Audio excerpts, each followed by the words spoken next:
he had taken all of his LinkedIn contacts and put them into AI and asked them who should be the CEO of his company. And it said me. You kind of judge it the same way that you would think about judging art, right? Who gets to decide what is art? Who gets to decide what it is that you use to make art? Thank you so much for joining us. It's going to be really interesting to talk about what you're doing with Inception Point.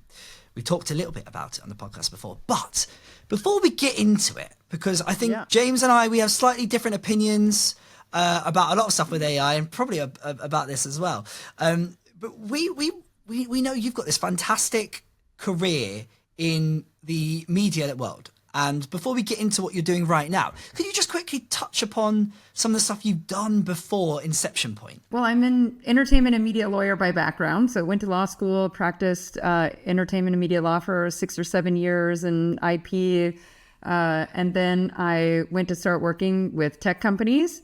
And when I was working at one of these tech companies, I met this incredible person, one of those few people who can see the future. And this was very, very early in the days of podcasting when, the files still floated across your screen as they were loading onto your iPod. And he said, I think podcasting's going to be big, and I think the infrastructure for it is broken, and I know how to fix it. And so, I took a deep breath, and my husband and I wrote him his first check, and I helped him get started. And so he ended up building what is now the podcasting infrastructure that powers, more than half of the most popular podcasts in the world. Is called Simplecast.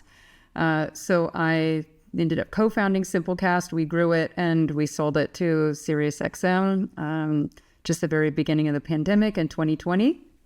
And after that, I was the chief financial officer and head of podcast strategy at SiriusXM, their ad tech division called AdsWiz.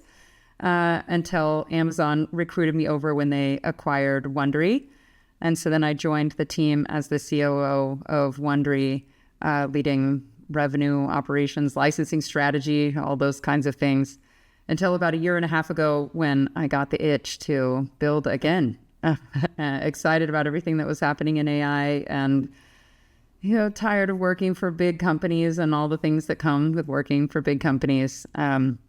And so I was, hunting for my idea and getting the band back together with some of the folks that I had built Simplecast with. And, we were speed pitching each other, all sorts of crazy ideas and prototyping. When early this summer, I got the craziest email that I've ever gotten in my life from a guy who used to be a customer of Simplecast. And honestly, I used to refer to him as the black sheep of podcasting. And we used to tease him because he was doing all these crazy things in podcasting. And his email said that he had taken all of his LinkedIn contacts and put them into AI and asked them who should be the CEO of his company. And it said me. And he thinks that we should have lunch. So that's kind of an email that you don't say no to. So, we went to lunch here in Venice, California, and he shows up with his computer, almost like we were having lunch with Claude. And he says, here's all the things that Claude says that I should say to you to convince you to come join my company. And I said, okay, well, what are all the reasons why I shouldn't go? Or what are all the things that I should say to play hard to get? And we just had this kind of really surreal, amazing conversation. And by the end of it, I was like, this is it. And I went home, I told my husband, I was like, I found my new company. And I called my, previously the head of product at Simplecast and our lead AI engineer. And I was like, guys, this is it. It brings together our love of audio and the medium and our tech background and everything that we're excited about with the potential of AI and the creativity aspect of it. And we're all in. So the three of us joined that 5-person team and now we're jamming. Will you just give a little overview for the uninitiated who aren't familiar with Inception Point? What is it? What's the elevator pitch? Yeah. We design AI-generated personalities. So what will be the human interface for the way that people engage with AI in the world?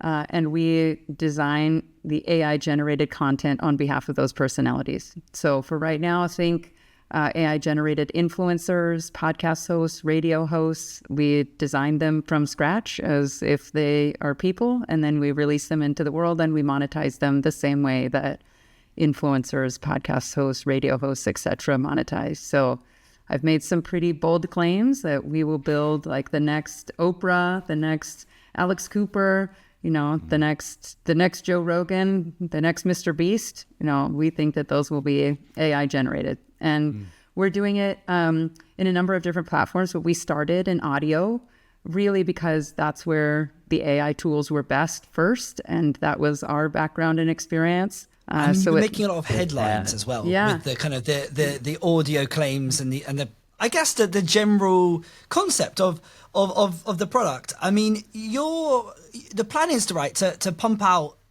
a lot of podcasts, right? Yeah. So at this point, we've made north of 170,000 podcast episodes. Wow. We have about 5,000 active shows. We do about 3,000 podcast episodes a week. And there's only 8 of us. So how do you do that? How do you make that many podcasts with 8 of you? There's a lot of work that goes into the beginning part of the process. So we design these personalities from scratch in the same way that like Disney or Electronic Arts designs like the star of their movie or like the lead character in their next video game. So there's a lot of work that goes into designing the personality. They have hopes and dreams and aspirations and flaws and weaknesses and idiosyncrasies, like all of these things to make them like a very complex character. And then we start to think about like, what is the stories that this person is going to tell? What kind of audiences are they going to try and reach? And what's the content that's going to resonate with those audiences? And then potential expansion audiences. So then there's some work that goes into like that content curation. Of course, everything in our company is done in partnership with AI. So you're even in the ideation process, you're partnering with AI to figure out what are the right, audiences and what are the right ideas. And then we kind of architect the stories.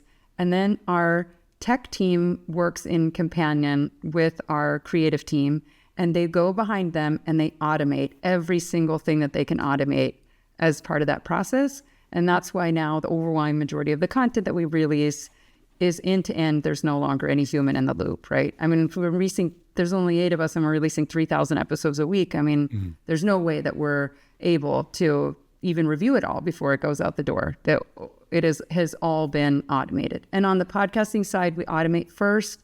We do 2 promos, a trailer, and 2 or 3 episodes as standard. Like that's what we will launch when something new is launched based on our automation and programming. And then when we find that stuff works, then we go back and set it to continue to run dynamically. Obviously, no humans involved in this process at all.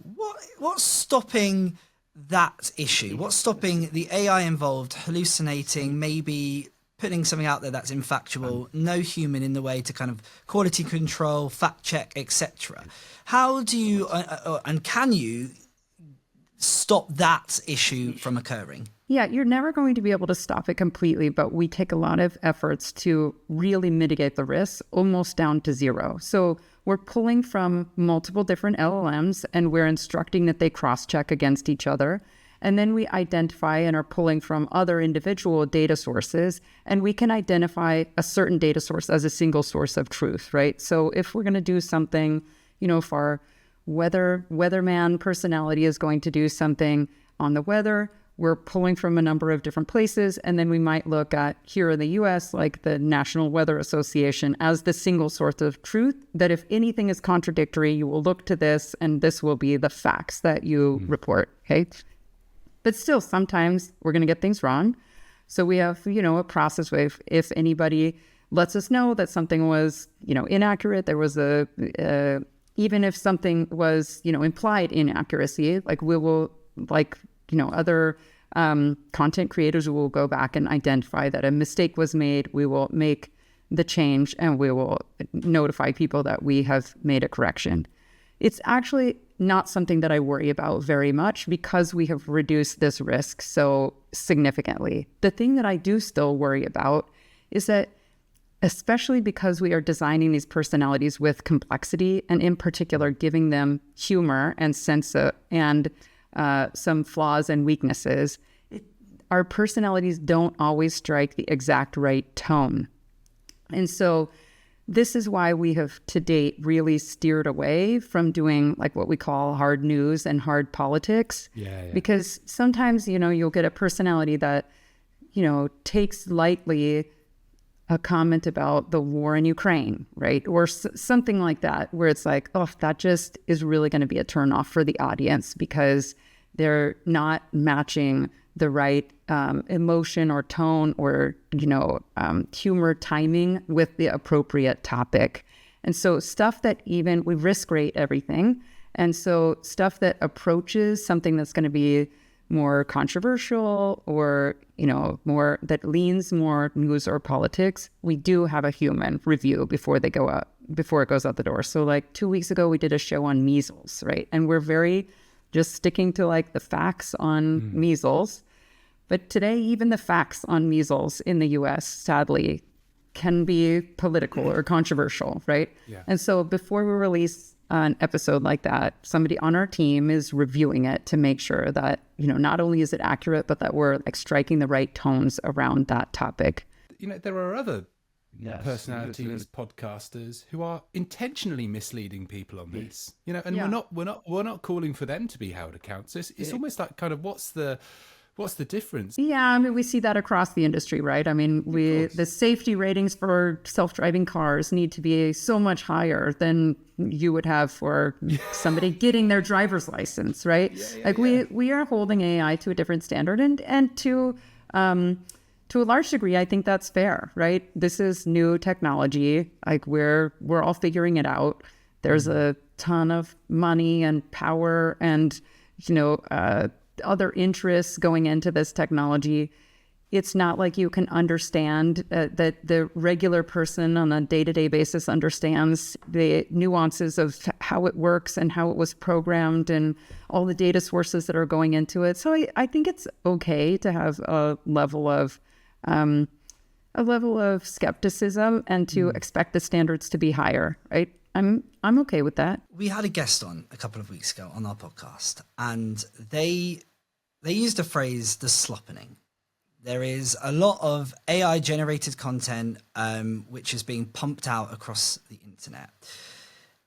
So, I mean, it's a fairly blunt question, but is there a need for this content? Yeah, the overwhelming majority of our content finds a listening audience, which we define as 20 or more people. And the reason why 20 people is critical to us is because it costs us about $1 an episode to make this content. And at 20 people with base programmatic advertising, we break even on 20 people. So it's a number that we track. And I think from my perspective, this goes to if somebody in your neighborhood put on a performance and 20 people attended, nobody would say, that was not worth it. Like she never should have put on that performance because only 20 people came, right? There were 20 people who really appreciated listening to that performance that she put on. So I think that it's only fair to judge this by the same standard. We have hundreds of thousands of people who have subscribed to our shows. So these are not just people who listen to an episode, listen to a second episode. These are people who are saying, I like this content so much that I will affirmatively click to make it part of my regular feed so that I can consume this content regularly. We have very high listen through rates. We have very high repeat listener rates, and we have very high subscriber rates. So people are listening to this and wanting this content. So I think you kind of judge it the same way that you would think about judging art, right? Who gets to decide what is art? Who gets to decide what it is that you use to make art, right? Is it the people who,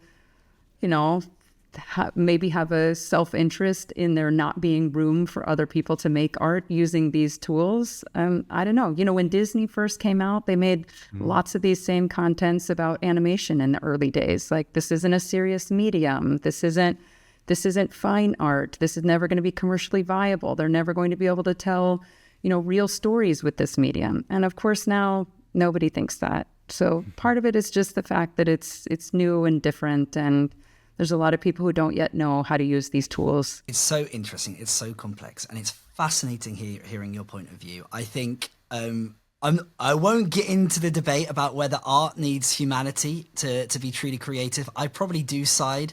Well, I definitely do side with that. But look, that's totally not. I thought we did that debate last week. I thought you lost that debate.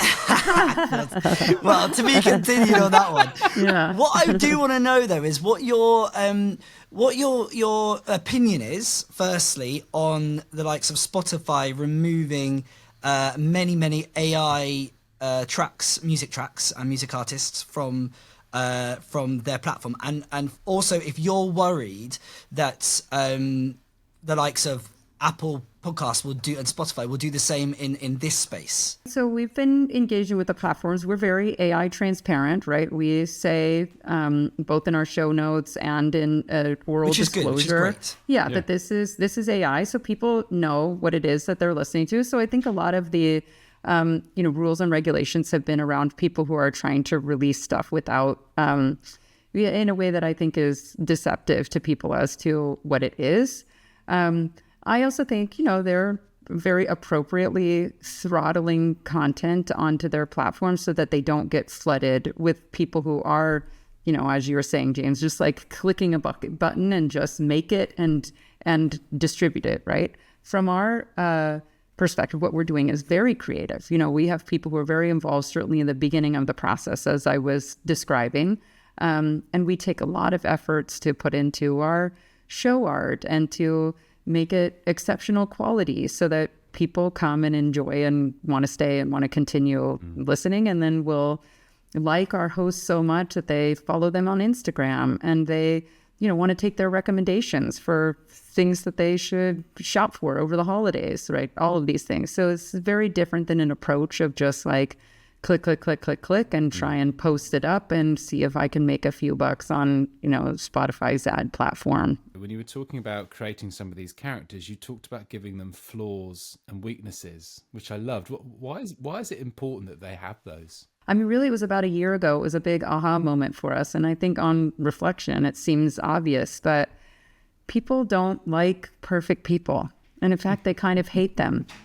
And so you had to build in some of these, idiosyncrasies and little, mistakes and flaws to make them more human-like and more relatable, and to give them that extra piece of something interesting, right? Those are the things where it's like you start to see yourself in some of these characters, or you start to see people that you know and enjoy. And so that really helped with us getting people to engage with our characters. And now it's fun because we see people who really love the fact that they're AI and are leaning in to the fact that they are AI and what it means for the way that they can engage with them as a fan. So we get emails from people who are like, can they sing me happy birthday? Can they show up at my meeting? Can I email with them? Can I text with them? Can I, we get people who send us pictures of them with our characters, right?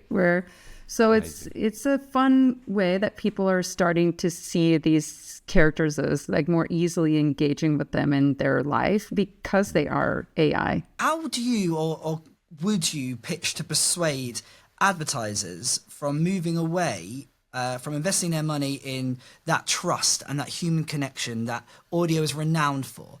Why would they move away from that to an AI alternative? I mean, and maybe this will be controversial, but I disagree with you that I can't develop a trusting, authentic relationship between AI and the fans that engage with them. The same way that you have a trusting relationship with something amorphous like a brand, right? You know what that brand stands for. You know the way that they're going to behave in the world, and you're going to engage with them and follow them and buy the things from that brand because because they continue to live up to your expectations and your shared values in the world.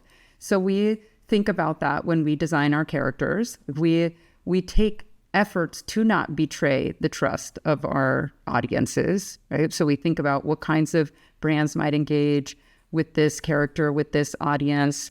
We think about what kinds of things like this character should do. And a lot of the work that we're doing that I think is really cutting edge in AI is around building for more agency and autonomy with our personalities.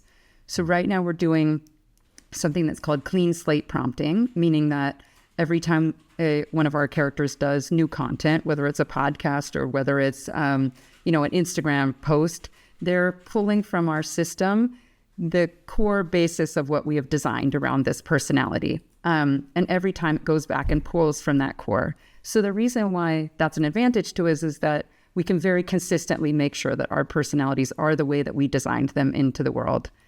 The disadvantage to that is that they don't grow, they don't have memories, they don't kind of live in the world the way that a normal person would. And so we're in the middle of our build in order to be able to design that for our characters. So giving them persistent memory. So our character, Nigel Thistledown in the home and garden space, like he will know that last week he did content on lawn care and next week he's doing content on figs and he's also doing a master class and he will know that last week he accidentally said something wrong and he needs to correct it and all of those things, right? And so that's a good mid-step. But then eventually, and within a year, we will get there to have really full personality autonomy for our personalities. And that means like if Joe Rogan came to one of our characters and said, do you want to go on the Joe Rogan show? Our characters would themselves decide whether or not that is the right piece of content for them to do, whether that would resonate with their audiences and their desired expansion audiences. And the reason why that's an advantage to us is right now I have 67 characters out in the world, 67 personalities. And soon I will have, hundreds, I will have thousands, right? And I won't be able to manage each of their individual pieces of content or the way that they're going to engage with their audiences to continue to maintain that authenticity and relationship with their communities. And so if some world event happens, a new president gets elected, something, all of my characters, my personalities will be able to assess, like, is that something that I should create content around? And if so, how should I do it? What is my take on it? What platform should I release it on? And then they will dynamically create that content and release it into the world. And that creates a whole slew of other big picture considerations around like the future of AI, like to what extent do I need to and should I be controlling them at more like a network level? What do you mean by controlling? Do they have rights? If there's a new regulation, like that AI personalities should not be able to speak on these topics or whatever, then at a network level, I would be able to say all of my personalities cannot do X or should only do this or in these circumstances, right? And then you can start to think about like what standards you would establish for the way that AI personalities live in the world and the way that they make content, and you would be able to implement standards at a community level. Are you finding that there is interest from advertisers? Are you finding that that brands are put off being associated with this? What's the kind of the long term as well as the immediate response to that when it comes to the advertising industry? Yeah, so I've had programmatic advertising in more than 100,000 episodes. I've never heard a single piece of feedback from any advertiser saying that they did not want to be in one of our shows or please remove me or I'd like to opt out or anything like that. And we are starting to find that in engaging with brands directly, many of them are very curious, very excited. I find chief marketing officers in particular to be exceptionally creative people who are very much like at the forefront of wanting to find greenfield and new and interesting ways to connect with and engage with audiences. I don't know about over there, but here in the US, the number one franchise this year will be Italian Brain Rot. And so I think people are already starting to see there is a huge market of people who are excited about AI-generated content and what it can do. And there's a lot of space and greenfield for advertisers. And there's tons of things that we can do with this medium that we've never been able to do before, right? So I have a pollen report podcast that reports on the pollen in the local community.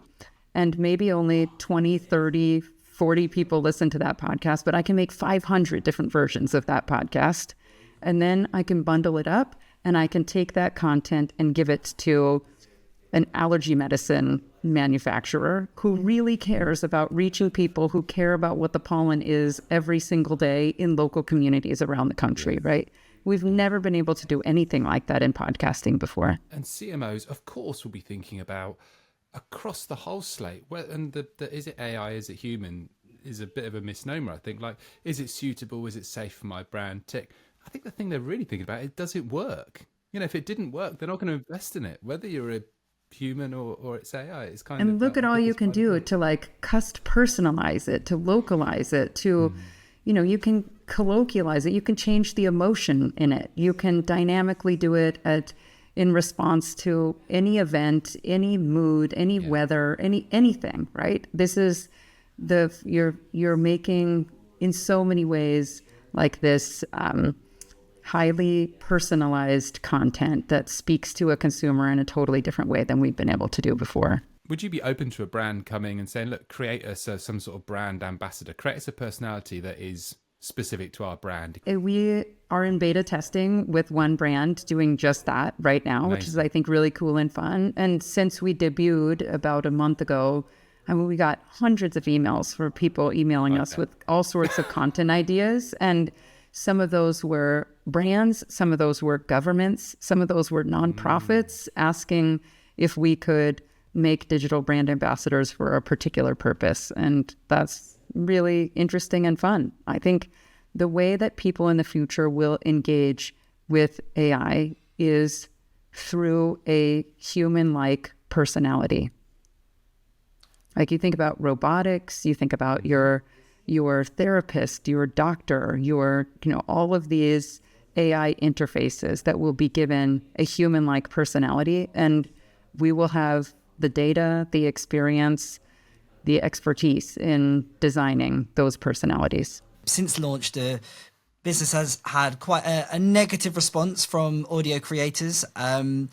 What do you make of their response? And ultimately, do you care? I definitely care. I love creators. I've worked with them through most of my career, and I think that this is the next generation of me working with creators. So I would strongly encourage them to learn these tools and start to embrace them, and really start to see the way that it can expand their own creativity as they move forward. And we're raising money right now because we're going to hire more creators to work with us. So I'm eager to continue to work with creators. So are you saying James and I are out of a job? Real presenters are done and bots are the future. Is that the take? This will be a genre that will live alongside humans. We're not going to replace human creators like yourselves. There's always going to be an audience for you all.